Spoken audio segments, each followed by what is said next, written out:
गौरी और आप देख रहे हैं इंडिया पब्लिक खबर। नेपाल में सोशल मीडिया बैन से शुरू हुआ जेनजी का विद्रोह अब तख्ता पलट तक पहुंच गया है। पूरे नेपाल में युवाओं में विद्रोह की आग धधक रही है। नेपाल के प्रधानमंत्री समेत कई मंत्रियों ने अपने पद से इस्तीफा दे दिया है, जिसके कारण पूरे नेपाल को सेना देख रही है। पूरे देश में अनिश्चितकाल तक के लिए कर्फ्यू लगा दिया गया है। कई लोगों की जान अब तक प्रदर्शन में जा चुकी है। लोगों का गुस्सा सरकार पर इस कदर है कि कोर्ट, संसद, सरकारी दफ्तरों को उन्होंने जला डाला है। ऐसे में सबसे बड़ा सवाल जो उठता है वो ये कि क्या बात सिर्फ सोशल मीडिया की थी, और अगर बात सिर्फ सोशल मीडिया की थी तो बैन हटने के बाद तक अब तक लोगों में गुस्सा क्यों है, और वो कौन है जिसने इस विद्रोह की शुरुआत की, और वो भी कौन है जिसको नेपाल की जनता अपना अगला उत्तराधिकारी बनाना चाह रही है। सबसे पहले आपको बता दें कि नेपाल में पिछले 3-4 दिनों से जो हालात बने हैं वो कई महीनों पुराने हैं। सिर्फ सोशल मीडिया प्लेटफॉर्म के बैन होने से नाराज नहीं, बल्कि भ्रष्टाचार, भाई भतीजावाद, सरकारी दमन के खिलाफ युवा नाराज थे और अपनी नाराजगी वो सोशल मीडिया के जरिए जाहिर कर रहे थे। जनवरी 2025 में आर्थिक असमानता और भ्रष्टाचार के खिलाफ युवाओं ने सोशल मीडिया पर अभियान चलाया।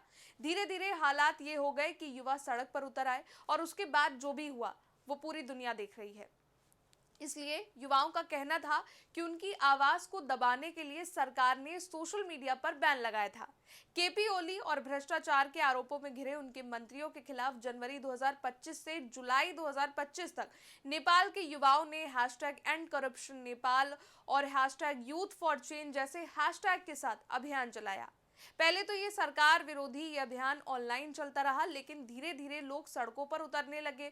भ्रष्टाचार, सरकार की नीति और बेरोजगारी को लेकर युवा वीडियो बनाकर पोस्ट करने लगे।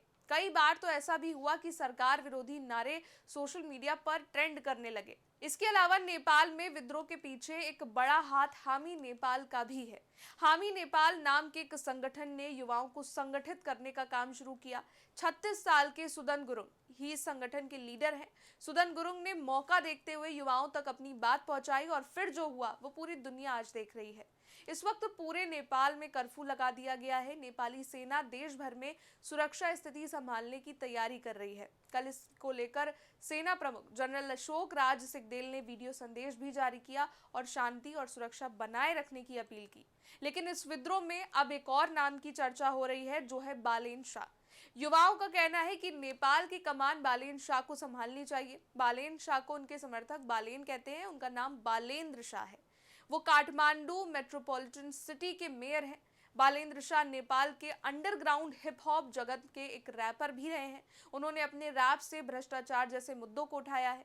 अब ओली के इस्तीफे के बाद कहा जा रहा है कि बालेन शाह ही नेपाल के अंतरिम प्रधानमंत्री बनेंगे। जेनजी अपनी टाइमलाइन पर प्रिय बालेन अभी नहीं तो फिर कभी नहीं लिखकर उन्हें एक नई राजनीतिक पार्टी बनाने और देश को नई दिशा देने की गुजारिश कर रहे हैं। दरअसल इन सभी का ये मानना है कि नेपाल की 3 प्रमुख पारंपरिक पार्टियों के नेताओं ने देश को निराशा के गर्त में ढकेल दिया है।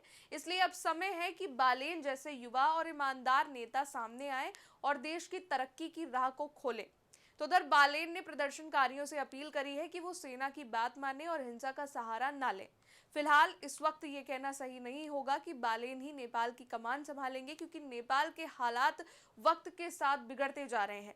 अब तो जेल तोड़कर नेपाल के हजारों कैदी भी भाग रहे हैं, यानी कि नेपाल में किसी भी तरह की कोई व्यवस्था इस वक्त नहीं है। सेना लोगों को काबू करने की कोशिश कर रही है, लेकिन हालात बिगड़ते जा रहे हैं। इस पर आपका क्या कहना है, कमेंट सेक्शन में बताइएगा। वीडियो को लाइक कीजिएगा, शेयर कीजिएगा, चैनल को सब्सक्राइब कीजिएगा। शुक्रिया।